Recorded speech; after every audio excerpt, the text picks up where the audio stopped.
الله ربي والإسلام ديني ومحمدا رسول الله. Bagaimana mungkin hati dan jiwa kita ini bisa hadir menyaksikan akan kewujudan Allah pada alam dan sempurna pada diri kita jikalau kita belum mampu untuk bermakrifat kepadanya, mengenal akan dirinya, berliqah bersuah dengan dirinya, dan bersahadah dengan dirinya.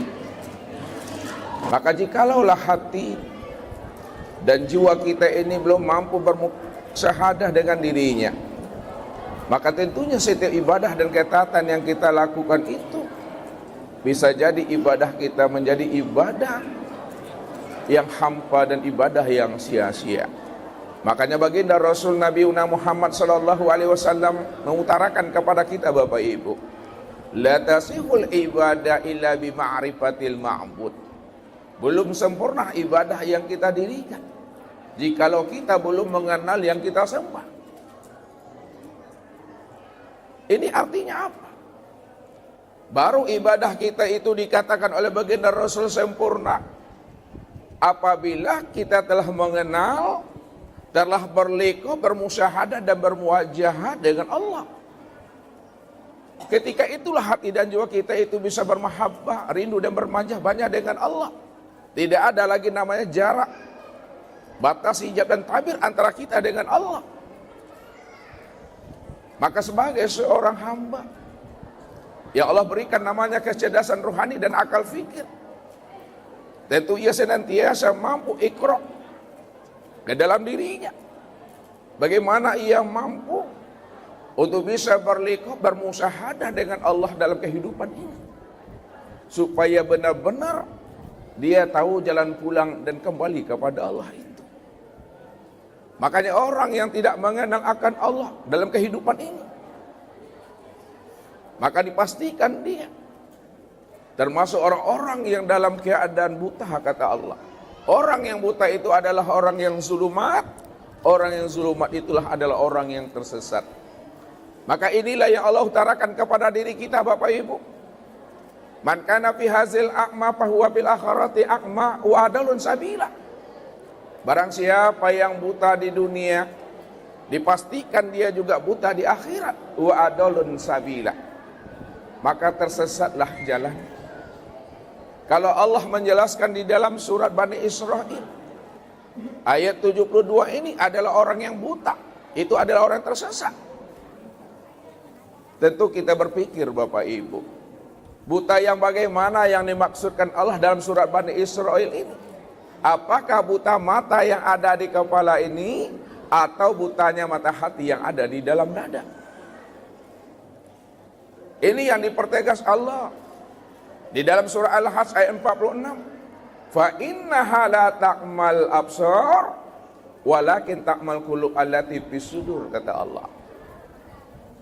Sesungguhnya yang aku katakan buta itu, kata Allah, bukanlah buta matamu yang ada di kepala ini, tapi butanya mata hatimu yang ada di dalam dada. Orang yang buta mata hatinya yang ada di dalam dada, itulah orang yang tersesat, kata Allah. Kalaulah buta mata hati itu adalah orang yang tersesat, buta hati yang bagaimana maksudnya Bapak Ibu? Maksudnya orang yang tidak mengenal Allah dalam kehidupan ini. Maka itulah sebenarnya yang dikatakan Allah itu adalah orang buta. Siapa yang tidak mengenal Allah di alam dunia, dipastikan dia tidak akan pernah mengenal Allah di akhirat. Siapa yang tidak mengenal Allah di waktu hidupnya, maka di waktu matinya pun dia juga tidak akan pernah mengenal Allah. Siapa yang tidak mengenal Allah pada dirinya, maka dipastikan dia juga tidak akan pernah mengenal Allah itu di luar dirinya. Wa adalun sabilah, inilah orang yang tersesat. Maka orang yang tersesat itu, kata Allah, tempatnya itu di neraka. Innahu mayyati rabbahu mujriman fa inna lahu jahannam la yamutu biha wa la yahya. Barang siapa yang datang kembali menghadap kepada aku, kata Allah, dia dalam keadaan buta, dia tidak mengenal aku, maka bagi mereka itu kami benamkan diri mereka itu di dalam neraka jahanam. Ketika mereka itu dibenamkan Allah di dalam neraka jahanam, la yamutu fiha wa la yahya, mereka di dalam neraka itu tidak mati, supaya mereka merasakan azab yang berkekalan. Wala yahya, dan mereka juga tidak hidup, supaya mereka tidak bisa kembali lagi ke alam dunia untuk melakukan namanya taubat. Wa may ya'tihi mu'minan qad amila sholihat fa ulaika lahum darajatul ula. Barang siapa yang datang kembali menghadap aku, yang mana hati dan jiwanya telah bermakrifat kepada aku, dia telah mengenal aku, dia telah berlikau dan bermusyahadah dengan aku, kata Allah, sehingga hati dan jiwanya senantiasa jinak dan patuh kepada aku, lalu dia beramal soleh, kemudian dia istiqomah sampai habisnya usia umurnya, kata Allah, faulaika lahum darajatul ula, maka kami tinggikan makamnya, kami tinggikan derajatnya, kami akan pertemukan mereka itu di dalam sorga menjadi satu keluarga yang utuh pulang dan kembalinya. Jikalau kita nanti Bapak Ibu di akhirat tidak satu rumah kita dengan anak dan keturunan kita di sorga, namun kita masih satu komplek perumahan sorga juga, maka sangat beruntunglah kita bahwa diri kita dan anak-anak dan keturunan kita Allah kumpulkan kita di dalam sorga, satu komplek perumahan. Wallahu yahtasu bi rahmatihi may yasha. Karena Allah masih mengkhususkan, Allah masih mengistimewakan diri kita dan anak keturunan kita untuk bisa satu rumah di dalam sorga menjadi satu keluarga yang utuh pulang dan kembalinya. Tapi syaratnya apa, kata Allah? Jikalau kita ingin satu rumah dengan anak dan keturunan kita nanti dalam surga, syaratnya Allah katakan, wallazina amanu wattaba'athum dzurriyyatan bil imani alhaqna bihim dzurriyyatahum. Apabila dirimu beriman, ayah ibumu beriman, suami istri beriman, anak cucu dan menantumu beriman, alhaqna bihim dzurriyyatahum, maka aku sebagai Allah, maka akulah yang akan mempertemukan diri kalian semua di dalam surga menjadi satu keluarga yang utuh pulang dan kembalinya. Begitulah Allah mengutarakan akan janjinya kepada hambanya, yang mana hambanya betul-betul ingin berliqa, ingin bermusyahadah dengan Allah. Maka di alam dunia ini Bapak Ibu, sebelum habisnya ruh itu meninggalkan akan jasmani dan cangkangnya ini, maka disinilah kita mengenal Tuhan. Lalu bagaimana cara kita mengenal Allah kalau tidak ada wasilah? Maka baginda Rasul Nabi Muhammad sallallahu alaihi wasallam, yang mana kelahirannya kita peringati setiap tahunnya, maka beliaulah sebagai wasilah bagi kita, sebagai jalan untuk kita bisa wusul berliqa, bermusyahadah dan bermuajahah dengan Allah. Inilah yang Allah utarakan. Kul in kuntum tuhibbunallaha fattabi'uni yuhibbukumullahu wa yaghfir lakum dzunubakum wallahu ghafurur rahim. Jikalaulah kamu benar-benar cinta kepada Allah, kamu ingin berliqa dengan Allah, kamu ingin bermusyahadah dengan Allah, kamu ingin bermuajahah dengan Allah, fattabi'uni, maka ikutilah aku, kata Rasul. Kenapa kita mesti contoh dan teladani Rasul, Bapak Ibu? Karena Rasulullah itulah uswatun hasanah. Rasulullah itulah contoh yang terbaik bagi kita sebagai wasilah kita untuk kita bisa liqa kepada Allah. Ini yang dijelaskan Allah tentang rahasia dirinya. Laqad kana lakum fi Rasulillahi uswatun hasanah liman kana yarjullaha wal yawmal akhirah wa zakarallaha katsira. Sesungguhnya pada diri Rasulullah itu terdapat contoh suri teladan yang terbaik bagi diri kita. Bagi orang-orang yang punya keinginan yang kuat, azam yang kuat, niat yang sempurna untuk bisa terliku dengan Allah. Maka Nabi itulah wasilah kita. Nabi itulah perantara kita. Karena beliaulah orang yang pertama menyaksikan Allah.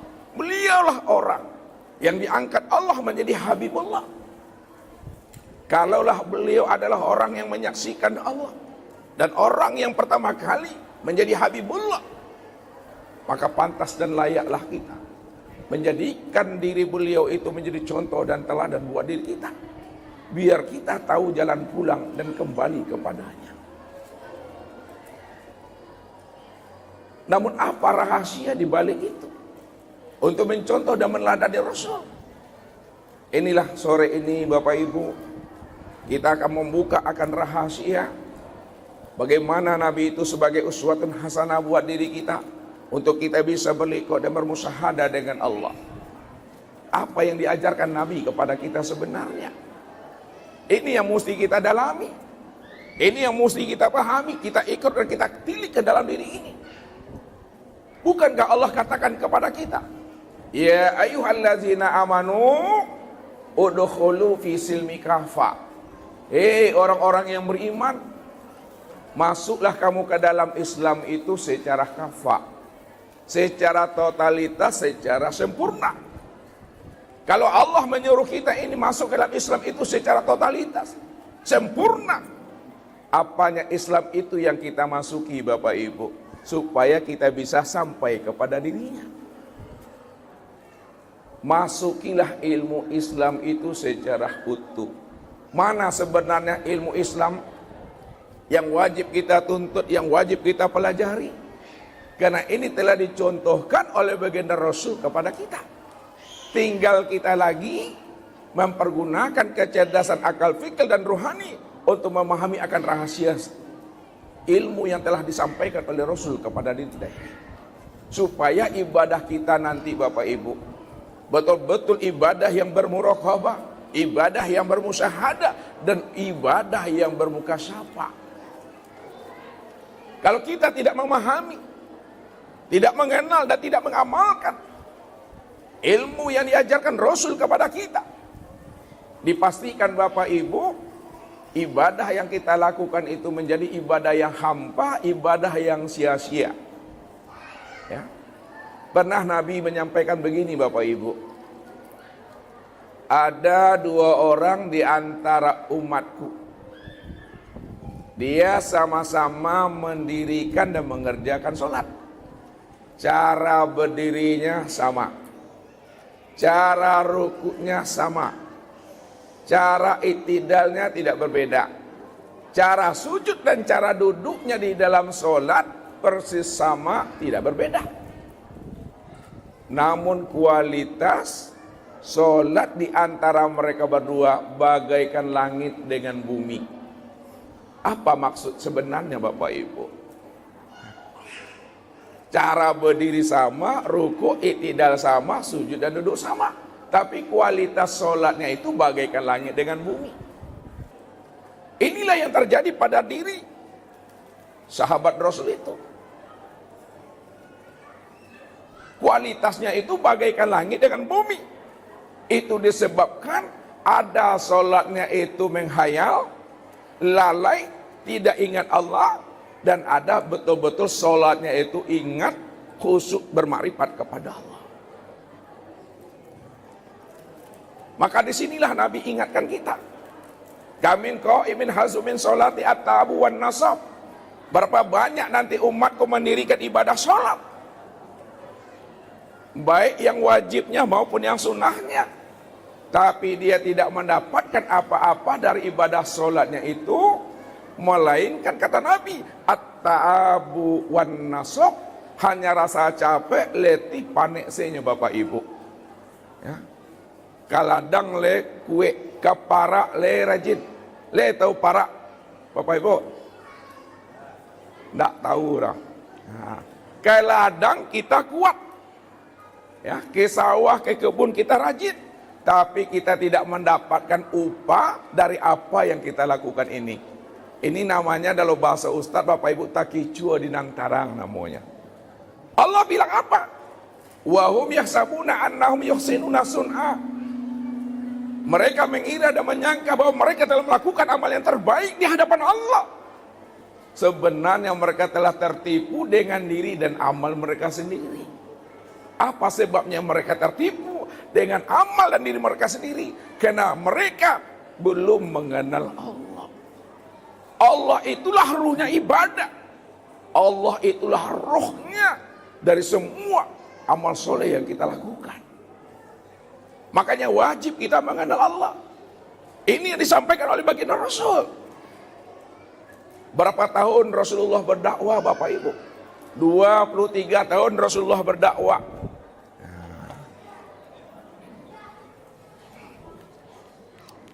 Kita lihat Bapak Ibu. Ya. Nabi tinggal di Makkah, berdomisili di Makkah itu selama 40 tahun. Kemudian dia menyampaikan tauhid 13 tahun. Lalu dia menyampaikan masalah ibadah, sholat dan lain sebagainya itu 10 tahun. Maka lebih kurang 63 tahun umur beliau pun berpulang kembali kepada Allah. Lalu apa yang disampaikan Nabi? 13 tahun di Makkah, 10 tahun di Madinah. Ini yang kita buka rahasianya. Karena yang disampaikan Nabi itu tidak pernah keluar daripada Al-Quran. Makanya kita wajib memahami ilmu Islam itu Bapak Ibu.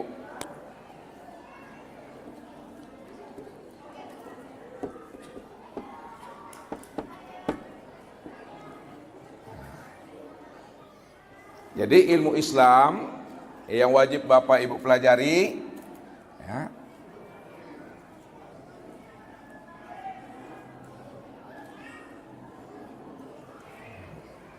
Yang pertama itu adalah ilmu syariat.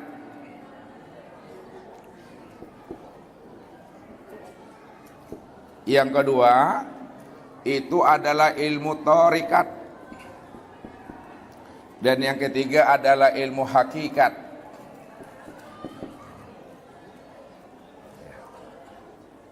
Yang pertama Bapak Ibu, ilmu syariat. Ilmu syariat inilah yang disebut namanya dengan ilmu fikih. Jadi ilmu syariat itu yang disebut namanya dengan ilmu fikih Bapak Ibu. Ilmu fikih ini berkaitan langsung, berhubungan langsung dengan perbuatan tubuh. Jadi maksudnya, kalau tubuh kita ini kelihatan rancak, elok, manis, bagus, maka berilah tubuh kita ini pakaian. Pakaian tubuh itu adalah ilmu syariat fikih. Jadi ilmu syariat fikih inilah yang akan menuntun tubuh kita ini. Maka disitulah Allah mengatakan, summa ja'alnaka ala syariati minal amri fattabiha wa la tattabi'ahu allazina la ya'lamun. Sesungguhnya para nabi dan para rasul, mereka itu tetap selalu berjalan di atas syariat aku, aturan-aturan aku. Minal amri, dari semua urusan. Fattabiha, contohlah Nabi itu, ikutilah beliau. Karena sebaik-baik syariat itu adalah syariat yang telah dicontohkan Rasul kepada kita ini. Makanya kita wajib belajar ilmu fikih, karena ilmu fikih itu adalah pakaian bagi tubuh kita ini. Karena batang tubuh kita inilah Bapak Ibu yang kena hukum halal, haram, sah, batal, mubah. Ya. Makanya berilah tubuh kita itu pakaian itu adalah ilmu syariat fikih. Jadi wajib belajar ilmu fikih. Ilmu fikih ini banyak Bapak Ibu cabangnya. Ya. Ada namanya fikih niat, ada namanya fikih solat, ada namanya fikih siam, ada namanya fikih zakat, ada namanya fikih haji, ada namanya fikih mawaris, ada namanya fikih muamalah, ada namanya fikih wanita, an-nisa. Nah, fikih bapak nggak ada. Semua ilmu fikih ini bercerita tentang syariat, tentang aturan-aturan Allah. Ya. Bagaimana cara kita makan, bagaimana cara kita minum, bagaimana cara kita berpakaian, bagaimana caranya kita beradab dan berakhlak. Semuanya ini dituntun di dalam ilmu syariat itu sebenarnya. Itu yang pertama Bapak Ibu. Makanya ilmu syariat fikih itu yang nyata pada tubuh, maka disinilah kita memandang sifat jamalnya Allah tuh. Nah, sifat jamal, sifat keindahan Allah Bapak Ibu itu nyata pada tubuh kita ini. Kalaulah sifat jamal Allah itu nyata pada perbuatan tubuh, makanya ketika kita berzikir sehabis sholat, disinilah kita dianjurkan, disunahkan kita membaca kulima alhamdulillah.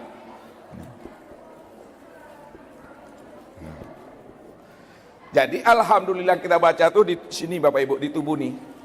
Karena batang tubuh kita inilah tempat memandang sifat jamalnya Allah. Karena disitulah letaknya syariat itu. Itu yang pertama. Yang kedua, ilmu yang dituntun Nabi kepada umat ini yang disebut namanya ilmu tarekat. Ilmu tarekat itu yang disebut namanya ilmu tasawuf. Jadi wajib Bapak Ibu belajar mengkaji namanya ilmu tasawuf.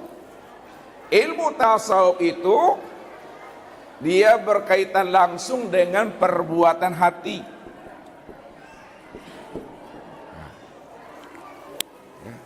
Bagaimana hati kita ini penyabar, hati kita ini ridho, hati kita ini ikhlas, hati kita ini bertawakal. Pak Ibu pengasih, penyayang, tidak ada dendam, tidak ada amarah, tidak ada dengki, ujub, riya, takbur. Maka berilah hati kita ini pakaian. Pakaian hati kita itu, itulah yang disebut namanya ilmu tarekat tasawuf. Supaya hati kita itu lembut, hati kita itu lunak, hati kita itu pemaaf, hati kita itu penyabar. Jadi tidak hanya cukup mempelajari ilmu syariat fikih ini saja Bapak Ibu. Kalau kita hanya mempelajari ilmu syariat fikih, boleh orang katakan kita ini ahli ibadah, ahli sujud. Tapi kalau hatinya kafir, ini berbahaya. Zahirnya bagus, tapi batinnya itu kotor. Maka apa kata Nabi? La tadkhulul jannata man kana fi qalbihi misqala dzarratin min kibir. Tidak masuk surga seseorang apabila di dalam hatinya itu ada sebesar zarah sifat takbur.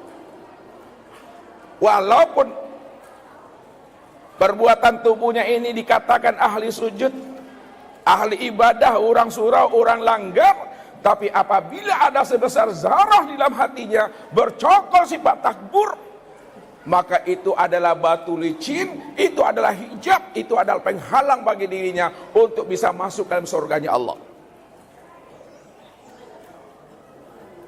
Inilah rahasianya. Nabi katakan apa? Innallaha la yanzuru ila suwarikum wala ajsamikum walakin yanzuru ila qulubikum wa a'malikum. Allah tidak lihat bentuk rupanya kita, bentuk wajahnya kita, bentuk batang tubuh kita, Gantengkah kita, macomenkah kita, cekermenkah kita namanya? Bukan itu yang dipandang Allah, Bapak Ibu. Bukan itu yang dilihat Allah.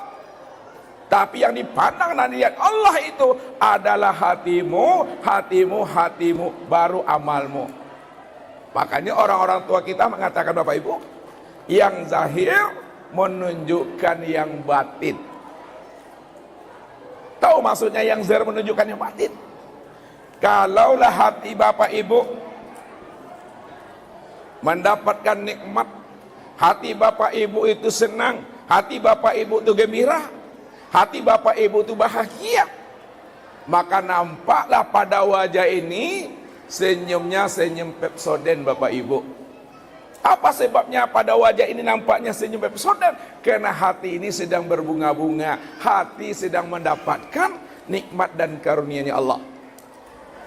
Tapi apabila hati Bapak Ibu ada masalahnya, anak bermasalah, menantu berbuat ulah, maka kelihatan pula pada wajah ini tiga karunia Bapak Ibu, ya, masam se wajah tu. Inilah yang menyebabkan yang zahir ini baik, yang zahir ini bagus, karena yang di dalamnya itu bagus. Maka supaya bagus hati kita, pelajarilah ilmu tasawuf, supaya hati kita ini ada sifat tawadhu'nya, supaya hati kita itu ada sifat pemaafnya. Ini yang pernah dinasihati oleh Nabi Isa, Bapak Ibu. Jadi suatu ketika Bapak Ibu, Nabi Isa itu dengan sahabat-sahabat beliau sedang berjalan-jalan. Lalu nampaklah oleh sahabatnya itu sosok bangkai yang telah membusuk. Sambil menutup mulut dan hidungnya dengan kedua telapak tangannya, apa kata sahabatnya? Alangkah busuknya hewan yang telah mati ini. Nabi Isa dengar, tapi Nabi Isa itu diam, senyum. Setelah itu baru Nabi Isa itu berkomentar. Apa kata Nabi Isa? Alangkah putihnya gigi hewan yang mati itu. Coba pandang Bapak Ibu. Sahabatnya mengatakan alangkah busuknya hewan yang mati ini, sedangkan Nabi Isa mengatakan alangkah putihnya gigi hewan yang mati itu. Lalu Nabi Isa kemudian berkata kepada sahabatnya, wahai sahabatku, apakah hewan yang mati itu adalah ciptaan Allah? Benar wahai Isa, dia juga adalah ciptaan Allah.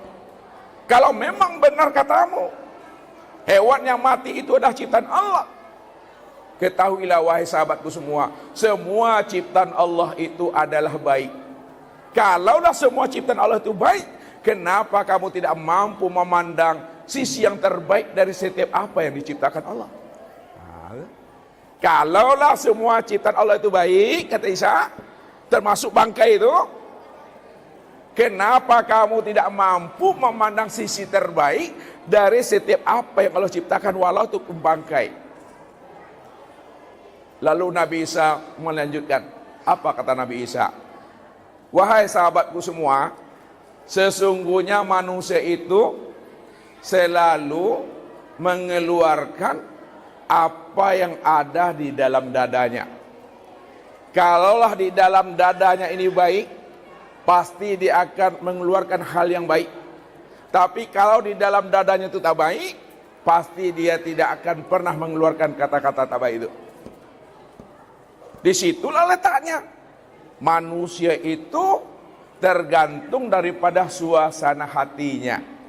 Kalau hati kita itu sudah bermuraqabah dengan Allah, hati kita telah merasakan hati bersama Allah, jauh yang tidak berantara, dekat yang tidak bersentuhan. Innallah ma'ana. Insya Allah Bapak Ibu, hati kita ini senantiasa mengeluarkan hal-hal yang baik, sehingga hal-hal yang baik yang dikeluarkan oleh hati nampak zahirnya pada tubuh ini. Ini mesti pahami. Disinilah rahasianya Hati itu sebenarnya tempat memandang sifat kamal Allah. Jadi kalau kita ingin melihat sifat kesempurnaan Allah, lihatlah pada hati itu. Inilah kita dianjurkan kalau kita berzikir habis sholat, sinilah letaknya subhanallah. Subhanallah itu di hati, makomnya tuh.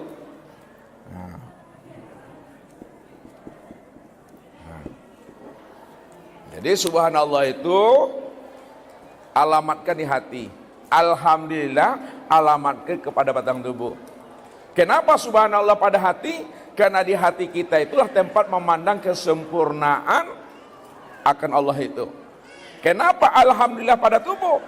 Karena di batang tubuh inilah tempat memandang kesempurnaan sifat keindahan Allah itu. Dan yang ketiga Bapak Ibu, ilmu Islam yang kita wajib pelajari. Yang ketiga adalah ilmu hakikat tauhid.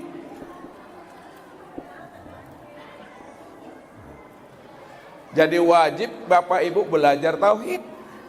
Ilmu hakikat tauhid itu berkaitan langsung dengan perbuatan ruh. Ya. Bagaimana ruh kita, bagaimana jiwa kita tidak berbuat syirik, bagaimana jiwa kita itu tidak berlaku sombong. Maka berilah ruh itu pakaian. Pakaian bagi ruh itu adalah ilmu tauhid. Karena pada ruh itulah kita memandang sifat jalalnya Allah Bapak Ibu. Jadi kalau kita ingin melihat sifat jalalnya Allah, lihatlah pada ruh. Sifat kebesaran Allah. Kalau sifat jalal Allah pada ruh ini tidak ada lagi nyata pada tubuh, maka manusia itu dibilang bangkai namanya. Kenapa? Karena tidak ada lagi sifat kebesaran Allah pada batang tubuh ini. Jadi untuk memandang sifat kebesaran Allah pada diri Bapak Ibu itu di ruh letaknya. Maka disinilah kita berzikir dengan menyebut lafaz Allahu Akbar.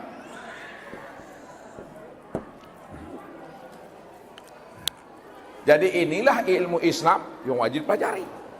Kalaulah ilmu syariat fikih kita dah sempurna, ilmu tarikat tasawuf kita dah sempurna, ilmu hakikat tauhid kita dah sempurna, maka buah daripada ilmu ini barulah Bapak Ibu mendapatkan namanya ilmu ma'rifat.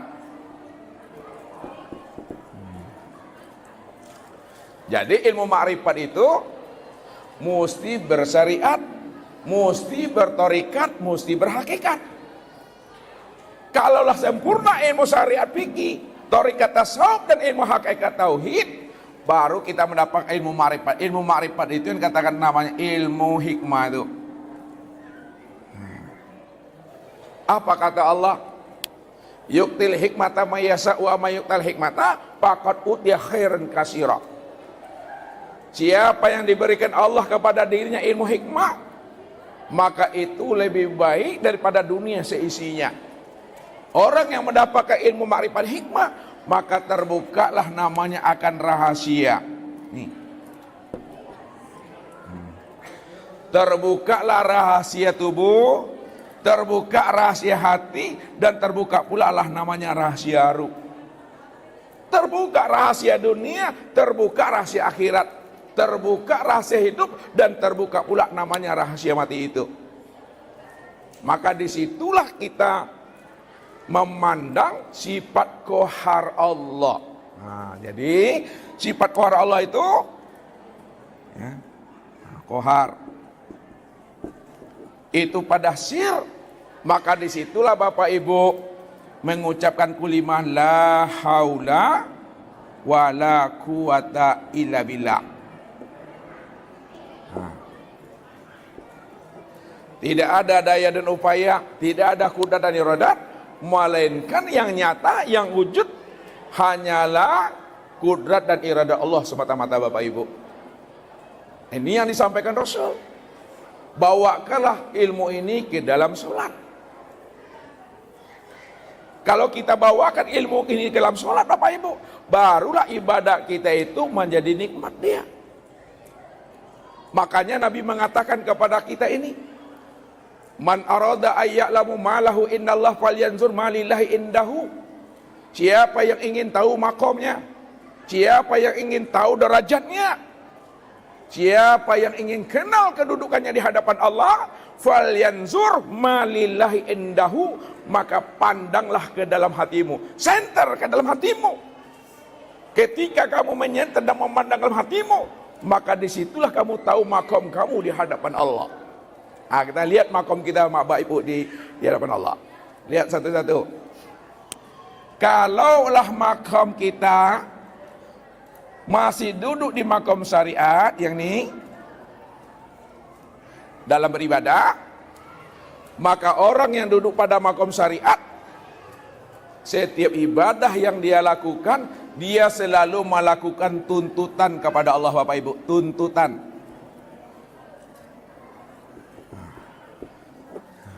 Kerjanya itu menuntut-nuntut Allah. Belum lagi ibadah itu perbuatnya, udah ditanyanya Tuhan tuh. Kalau aku puasa Senin Kamis, ya Allah, apa upahnya ya Allah? Kalau aku zikir hari Senin, apa gajinya ya Allah? Zikir hari Selasa, apa pula faedahnya Allah? Padahal amal itu belum dikerjakannya, tapi sudah dituntutnya Allah tuh. Kalau bahasa ustadznya Bapak Ibu lah diukurnya galang-galang Tuhan tuh. Ini kerjanya untuk nuntut aja kerja ini. Ya, tawar-menawar dengan Allah tuh. Hitung-hitungan dengan Allah. Dipatui-patui itu tuh Bapak Ibu. Itu boleh. Makanya orang yang duduk di makom syariat, selalu ibadah yang dia lakukan itu selalu bernegosiasi dengan Allah. Kenapa? Dia ibadah itu Bapak Ibu, dia mau rajin beribadah itu karena ada yang diharapkannya. Ada untung dan labanya. Kalau tak beruntung, tak ada laba, untuk apa beribadah? Ini ibadah seorang pedagang namanya ini. Yang kedua kata Imam Ali, siapa yang beribadah kepada Allah karena takut neraka, takut azab siksa Allah, maka itulah ibadah seorang budak. Seorang budak tuh rajin beribadah itu karena takut dia di PHK, takut dikurangi gajinya. Cobalah kalau dia tidak takut dikurangi gajinya, tak takut ditegur dia, pasti ogah dia tuh. Masuknya terserah dia aja tuh. Orang yang beribadah kepada Allah karena ada ancaman azab neraka, itulah ibadahnya seorang budak itu. Yang ketiga kata Imam Ali, siapa yang beribadah kepada Allah bukan karena surganya, bukan karena pahalanya, bukan karena siksa nerakanya, tapi karena mahabbah, karena rindu dan bermanja-manja dengan Allah, itulah ibadahnya orang yang merdeka, Bapak Ibu. Orang yang merdeka itu tidak ada dia mengerjakan ibadah itu menjadi beban dalam pikirannya itu. Ini yang kita munculkan mahabbah. Ini yang kita munculkan namanya kerinduan. Sebab kalau kita tidak munculkan mahabbah, kerinduan kepada Allah, maka ibadah kita itu tidak ada rasa nikmat, Bapak Ibu. Naik makom kita kepada makom tasawuf.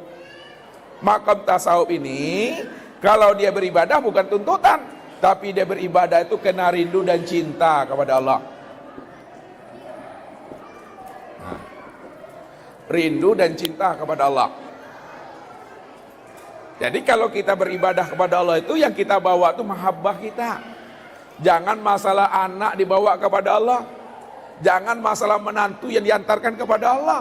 Jangan masalah utang piutang yang dibawa kepada Allah di waktu sholat.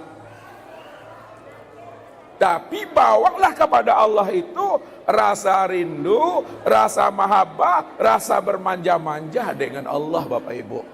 Baru nikmat dia. Dan yang ketiga,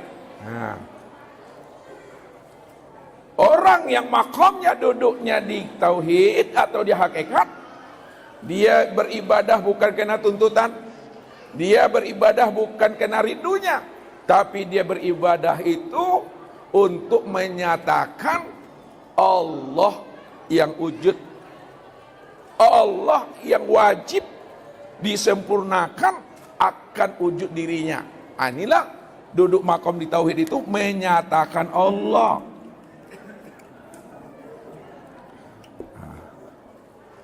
Itu yang dikatakan la maujud illallah.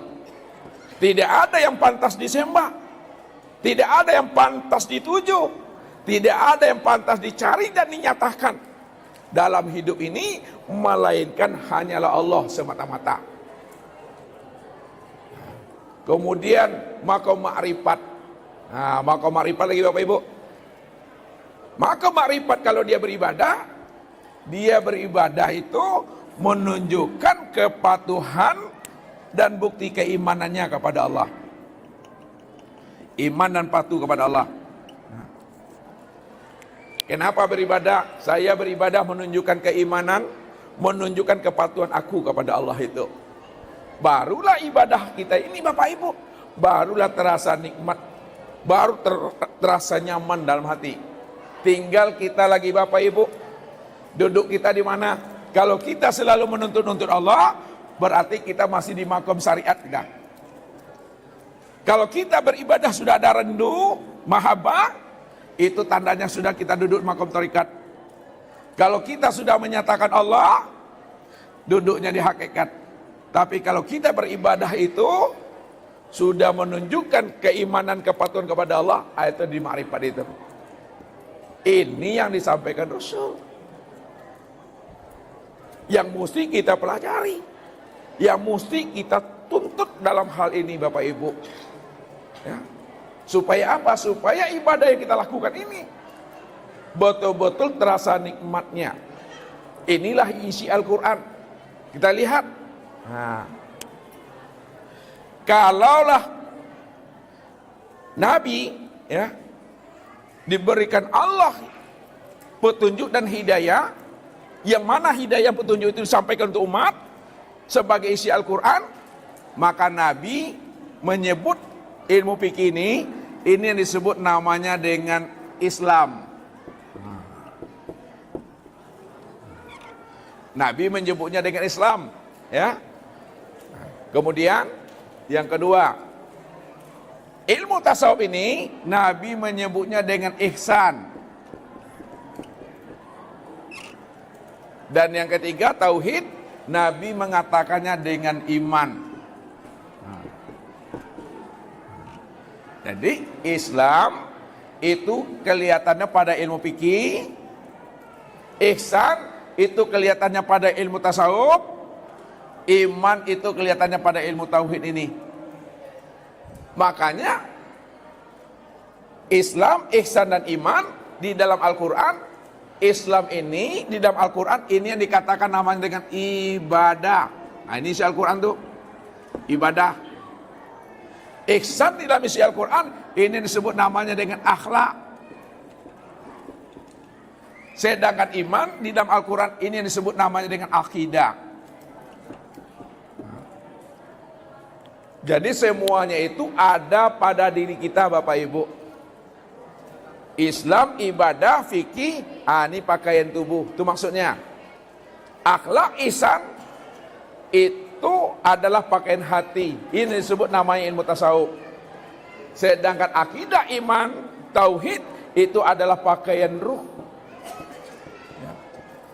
Jadi keempat-empatnya ini mesti ada dan sempurna pada diri kita ini. Tak boleh dipisah ceraikan Bapak Ibu. Ya. Keempat-empatnya mesti sempurna dalam kita beribadah. Sehingga apa? Kehadiran Nabi itu betul-betul sebagai uswah, sebagai contoh. Karena Nabi itu cinta dan sayang kepada umatnya Bapak Ibu. Di mana Nabi itu letak cinta dan sayang kepada umat? Melebihi cinta dan sayangnya umat kepada diri beliau. Suatu ketika beliau itu Bapak Ibu, dalam kesendiriannya beliau itu menangis. Ketika itu terlihatlah oleh para sahabat bahwa Nabi itu menangis. Kemudian dihampirilah oleh sahabat. Kemudian sahabat pun bertanya, "Wahai Rasulullah, kenapa engkau menangis ya Rasulullah? Apakah ada di antara kami ya Rasul yang menyakiti perasaanmu ya Rasul? Atau apakah ya Rasul ada orang lain yang berbuat zalim kepada dirimu ya Rasulullah? Beritahukanlah kepada kami ya Rasulullah." Lalu apa kata Rasul, Bapak Ibu? Aku ini menangis bukan karena aku dizolimi oleh orang. Aku menangis bukan karena ada di antara kalian yang menyakiti perasaan aku. Akan tetapi aku menangis, kata Rasul, karena aku teringat, rindu akan saudara-saudaraku. Jadi Nabi itu menangis karena teringat dan rindu kepada saudara-saudaranya. Ketika itu sahabat pun bertanya kepada Rasul, ya Rasul, bukankah kami ini ya Rasul adalah saudara-saudaramu ya Rasulullah? Apakah jawaban Rasul? Kalian bukanlah saudaraku. Kalau kami ini bukanlah saudaramu ya Rasul,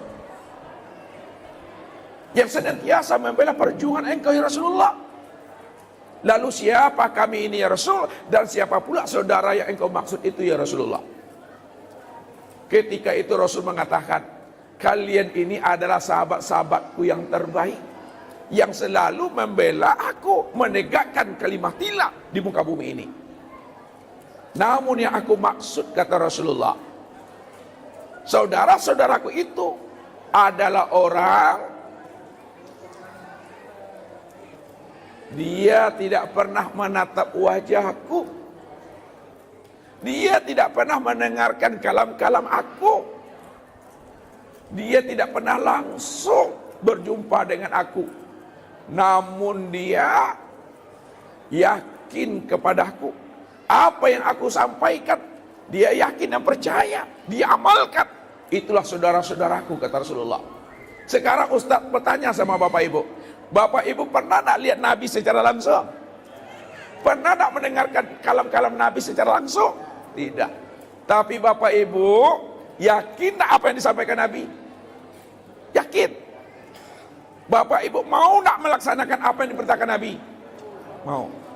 Bapak Ibu inilah sebenarnya yang dirindui oleh Nabi, yang membuat Nabi itu teringat dan menangis. Kita tak pernah melihat wajah Nabi, kita tak pernah mendengarkan nasihat-nasihat Nabi, tapi kita beriman dan yakin apa yang disampaikan Nabi kepada kita. Rupanya yang membuat Nabi itu menangis, Bapak Ibu, karena dia teringat dengan Bapak Ibu semua. Itulah cinta dan sayangnya itu. Yang kedua, pada saat beliau akan meninggal dunia, ketika itu Israel mencabut ruhnya, Bapak Ibu, dengan penuh cinta dan kasih sayang.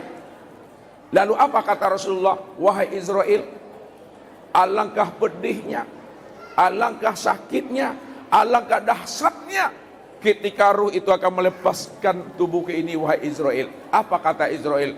Ya junjunganku, ya Rasulullah, aku mengambil ruhmu ya Rasul dengan penuh cinta dan kasih sayang, penuh kehati-hatian, penuh dengan kelemah lembutan ya Rasul. Apa jawaban beliau? Wahai Israel, jikalau engkau mengambil ruhku itu penuh dengan cinta dan kasih sayang, penuh dengan hati-hati, penuh dengan lemah lembut, namun sakitnya sangat luar biasa ya Israel. Bagaimana pula nanti kalaulah itu terjadi kepada umatku, tentu dia merasakan lebih dahsyat lagi sakit sakaratul maut itu ketimbang aku rasakan sekarang ini. Lalu apa kata Rasulullah? Wahai Jibril, wahai Israel, mintalah kepada Allah, mohonlah kepada Allah supaya aku ini bisa bermohon kepada Allah, biarlah sakitnya sakaratul maut yang dialami oleh umatku nanti, biarlah aku yang menanggungnya, supaya umatku itu tidak kafir dia nanti pada saat dia merasakan namanya akan kematian itu. Luar biasa cinta dan rindunya Rasulullah kepada kita, Bapak Ibu. Makanya kehadiran Rasul, kedatangan Rasulullah itu adalah sebagai pelita dan cahaya bagi umat ini. Kalau tidak ada Rasul, tak bisa kita kenal Allah, Bapak Ibu. Kalau tidak ada Rasul, tak bisa kita beribadah kepada Allah. Maka Nabi itulah bimbingan kita, Nabi itulah junjungan kita, Nabi itulah uswatun kita. Nabi itu adalah wasilah kita di atas segala-galanya. Maka inilah yang dikatakan, man azoma mauludi kuntu safi'an lahu yaumal qiyamah. Barang siapa yang mengagungkan maulidku, bergembira dia tentang maulidku, maka nanti di akhirat aku akan berikan syafaat bagi dirinya. Siapa yang senang Bapak Ibu, siapa yang berbahagia menyambut hari maulidnya Rasul, haramallahu jasadahu ala niran, Allah akan haramkan jasadnya itu akan dimakan oleh api neraka itu. Di sini letaknya nurun faqo nur, cahaya di atas cahaya. Alam saja gembira, alam saja senang, alam saja bergembira menyambut kedatangan baginda Rasul Bapak Ibu. Jangankan alam Bapak Ibu, Allah dan malaikat pun berselawat kepada Rasul. Innallaha wa malaikatahu yusholluna 'alan nabi. Sesungguhnya Allah dan malaikat berselawat kepada Nabi Bapak Ibu. Siapa Nabi itu sebenarnya? Siapa rahasia diri beliau sebenarnya? Kenapa Allah dan malaikat itu berselawat untuk dirinya? Kenapa alam ini juga bergembira menyambut kedatangan Rasulullah itu? Ini yang kita pahami, rahasia di balik Rasulullah itu. Jadi kalau kita bercerita tentang maulid Nabi Bapak Ibu, sebenarnya tidak pernah lepas daripada Nur Muhammad. Tidak akan pernah lepas. Karena Nur Muhammad itulah sebenarnya menjadi rahmat bagi alam semesta. Sedangkan Rasulullah Sallallahu Alaihi Wasallam menjadi rahmat pada isi sekalian alam itu. Ini yang dikatakan oleh Rasulullah itu. Inni Abdullahi wa Rasul wa inni la khatamun nabiyyin wa Adam la munjadilun bainal ma'i wat tin. Sesungguhnya aku ini adalah hamba Allah dan utusan Allah. Aku ini adalah penutup segala nabi. Sedangkan Adam pada waktu itu belum diciptakan, baru antara air dengan tanah. Namun aku sudah lebih dahulu ada daripada Adam itu. Makanya ada Muhammad Rasulullah, ada Muhammad Rasul Allah. Ada Muhammad yang hakiki, ada Muhammad yang majazi. Wajib dipahami itu. Di mana letaknya Muhammad Rasulullah? Di mana pula letak pahamnya Muhammad Rasulullah itu? Jadi kalau kita kupas ini Bapak Ibu, sampai maghrib, namu Bapak Ibu sampai maghrib. Ustaz nak taluk. Mau bukanya 3 jam lamanya Bapak Ibu. Nanti lihat video Ustaz tentang Muhammad Rasulullah dan Muhammad Rasulullah lahir dan batin. Ya. Makanya Nur Muhammad itu bertajalli wa taqallubaka fisajidin. Nur Muhammad itu berpindah-pindah dari rahim yang suci ke rahim yang suci, dari orang ahli sujud kepada ahli sujud. Makanya keturunan Rasul mulai dari Nabi Adam sampai kepada ayah beliau tidak ada yang kafir. Semuanya itu orang-orang yang bertauhid, orang-orang yang beriman, orang-orang yang sujud Bapak Ibu. Ya. Jadi kalau ada orang mengatakan ayah Nabi, ibu Nabi kafir, neraka, sampai hati betul lah tuh Bapak Ibu. Tetaplah kita cintai Rasulullah, kita bermahabbah dengan Rasulullah itu. Ya. Karena beliaulah yang menghantarkan kita itu untuk bisa liqa dengan Tuhan itu yang sebenarnya. Mungkin ini Bapak Ibu, ya, sebagai hikmah Maulid Nabi kita simpulkan, ya, bahwa Nabi itu mengajak dan menuntun umat itu 3 hal. Pertama, iman. Yang kedua, Islam. Dan yang ketiga adalah ihsan. Maka ilmunya ini yang dijabarkan oleh para ulama. Islam itu yang disebut namanya ilmu syariat fikih pada batang tubuh. Ihsan itu ilmu tarekat tasawuf, nyata pada hati. Kemudian akidah iman itu nyata pada ruh yang disebut namanya ilmu tauhid. Kalau kita dah pahami ketiga ilmu ini, baru kita mendapatkan ilmu ma'rifat hikmah. Disitulah hidup kita menjadi rahmatan lil alamin dan rahmatan bil alamin.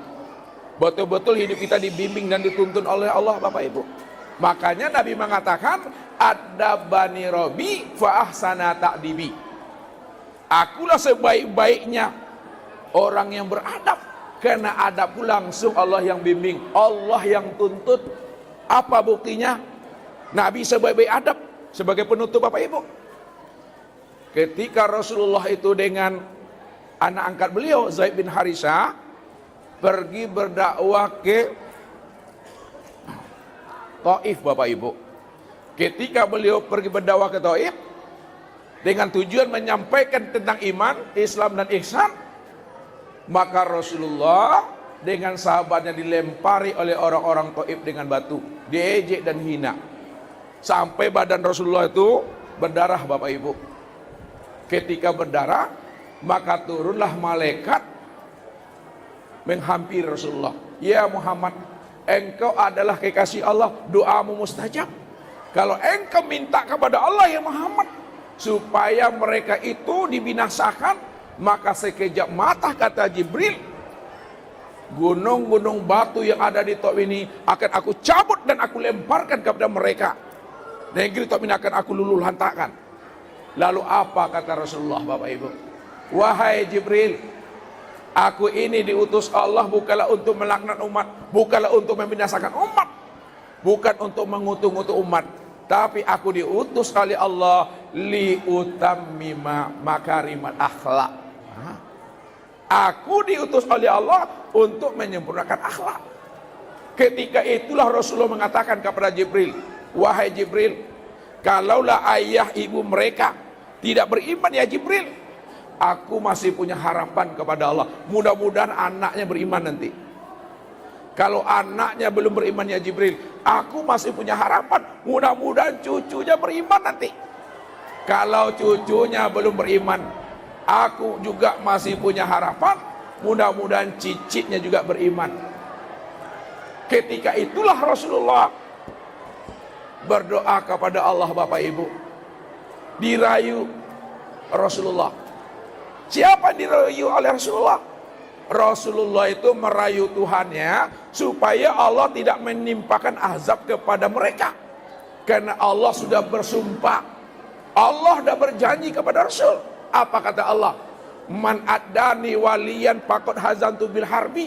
Barang siapa yang menyakiti kekasihku, waliku, maka samalah dia berperang melawan aku, kata Allah. Karena Nabi takut turunnya bala kepada mereka. Disitulah Nabi merayu Tuhan dengan ucapan doanya, Allahumma hdi qaumi fa innahum la ya'lamun. Ya Allah, berilah mereka hidayah bertunjuk, ya Allah, karena mereka tidak mengenal siapa dirinya dan mereka tidak mengenal siapa aku. Disitulah Nabi itu sabar, Bapak Ibu, pulang. Namun apa hakikat di balik itu? Penutup, apa hakikat di balik itu? Sebenarnya Nabi mampu memandang akan rahasia diri Allah pada diri si A, si B, dan si C, bahwa Allah sedang menguji dirinya melalui si A, si B, dan si C. Apa maksudnya? Bisakah orang kafir itu melempar Nabi kalau tidak ada kudrat, kalau tidak ada iradat, kalau tidak ada namanya basar, kalau tidak ada namanya hayat? Tidak pernah bisa, Bapak Ibu. Mereka itu mampu melempar Nabi karena ada kudrat iradat itu sebenarnya. Disitulah Nabi mengatakan, ya, kul kullu min indillah, segala sesuatu itu semuanya datang daripada Allah. Allah sedang mengujinya melalui si A dan si B tadi itu. Inilah yang dikatakan Allah, wa ma ramaita iz ramaita walakinallaha rama. Tidaklah engkau yang melempar ketika engkau melempar, tapi Allah lah yang melempar pada saat engkau melempar itu. Ini rahasianya supaya kita mengenal Allah, mengenal diri, dan menjadi rahmat uswatun hasanah dalam kehidupan ini, Bapak Ibu. Mungkin ini saja, Bapak Ibu yang dimuliakan Allah. Mudah-mudahan segelumit dan segelintir hikmah maulidnya baginda Rasul Nabi Muhammad SAW bisa kita contoh, bisa kita teladani dalam kehidupan kita berumah tangga, untuk anak-anak, untuk cucu dan menantu, untuk kehidupan umat ini. Ini saja, mari sama-sama kita berdoa kepada Allah, mudah-mudahan acara kita ini dirahmati dan diberkahi oleh Allah Subhanahu wa taala.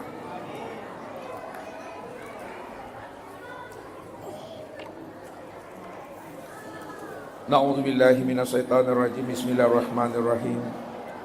Alhamdulillahirabbil alamin. Wassalatu wassalamu ala asrafil anbiya'i wal mursalin wa ala alihi wa sahbihi rasulillahi ajma'in. Allahumma ja'al jam'ana jam'al marhuma wa tafarruqana min ba'dihi tafarruqan maksuma. Wahai Allah, jadikanlah pertemuan kami ya Allah pada siang menjelang petang ini ya Allah suatu pertemuan yang mendapatkan rahmat, cinta dan belayan kasih sayang-Mu ya Allah. Dan jadikan pula di akhir pertemuan kami ini ya Allah, di akhir pertemuan mendapatkan ridho dan ampunan-Mu ya Allah ya arhamar rahimin. Rabbana atmim lana nurana wa'fil lana innaka ala kulli syai'in qadir. Wahai Allah, sempurnakanlah cahaya iman ke dalam hati kami ya Allah. Sempurnakanlah cahaya Islam itu ke dalam hati kami ya Allah. Sempurnakan cahaya tauhid dan ma'rifat itu dalam hati kami ya Allah, sehingga hati ini senantiasa ada mahabbah, rindu dan bermanja-manja dengan diri-Mu ya Allah ya arhamar rahimin. Rabbana la tuzigh qulubana ba'da idh hadaitana wa hab lana min ladunka rahmatan innaka antal wahhab. Ya Allah, ya Rabb, jikalau Engkau telah menanamkan hidayah dan petunjuk dalam hati dan jiwa kami ya Allah, maka janganlah Engkau cabut hidayah itu dari hati dan jiwa kami ya Allah. Engkau antara Rahman dan Rahim ya Allah. Engkau maha cinta dan maha kasih sayang ya Allah. Cinta dan kasih sayang-Mu ya Allah melebihi cinta dan kasih sayangnya kami terhadap diri kami ya Allah. Jikalaulah ayah bunda kami cinta dan sayang kepada anak-anaknya ya Allah, maka cinta dan kasih sayang-Mu ya Allah melebihi cinta dan kasih sayangnya ayah bunda kami terhadap diri kami ini ya Allah. Oleh karena itu ya Allah ya Arhamar Rahimin, hidupkan dan suburkanlah hidayah dan petunjuk dalam hati dan jiwa kami ya Allah, sehingga kami selalu istiqomah berjalan dan meniti di atas jalan hidayah dan petunjuk-Mu ya Allah ya Arhamar Rahimin. Allahumma fir lana dzunubana wali walidaina warhamhuma kama rabbayana shaghira wali jami'il mu'minina wal mu'minat wal muslimina wal muslimat al ahya'i minhum wal amwat bi rahmatika ya arhamar rahimin. Wahai Allah, ampunilah dosa kami dan dosa ayah bunda kami ya Allah, dosa orang-orang yang kami cintai dan kami kasihi ya Allah. Jikalaulah ayah bunda kami dan orang-orang kami cintai dan kami kasihi ya Allah telah berpulang dan kembali kepadamu ya Allah, terima ya Allah seluruh ibadah dan ketaatan amal soleh mereka ya Allah, dan tempatkan mereka sebaik-baiknya ya Allah di dalam kandungan Rahman dan Rahim-Mu ya Allah ya Arhamar Rahimin. Jikalau ayah bunda kami dan orang-orang kami cintai dan kami kasihi ya Allah masih hidup bersama kami ya Allah, bimbing dan tuntunlah mereka ya Allah. Jadikanlah lisan mereka lisan yang senantiasa berzikir dan ingat akan diri-Mu ya Allah. Jadikan hati mereka ya Allah hati yang senantiasa pandai bersyukur atas nikmat yang Kau titipkan kepada mereka ya Allah. Jadikanlah jiwa mereka ya Allah jiwa yang senantiasa ya Allah bermusyahadah dan bermukasabah dengan diri-Mu ya Allah. Mudah-mudahan di akhir kesudahan hidup mereka telah di dalam kalimat la ilaha illallah Muhammad Rasulullah. Rabbana atmim lana nurana wa'fil lana innaka ala kulli syai'in qadir. Allahumma irhamna bi hayatina, irhamna usratina, irhamna auladina, irhamna auladatina, irhamna sahabatina, irhamna jama'atina wa khususan jama'atina masjid as-salam birahmatika ya arhamar rahimin.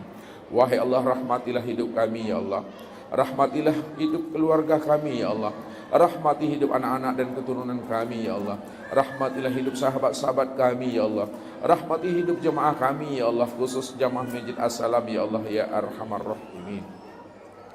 Rabbana hab lana min azwajina wa zurriyyatina qurrata a'yunin waj'alna lil muttaqina imama.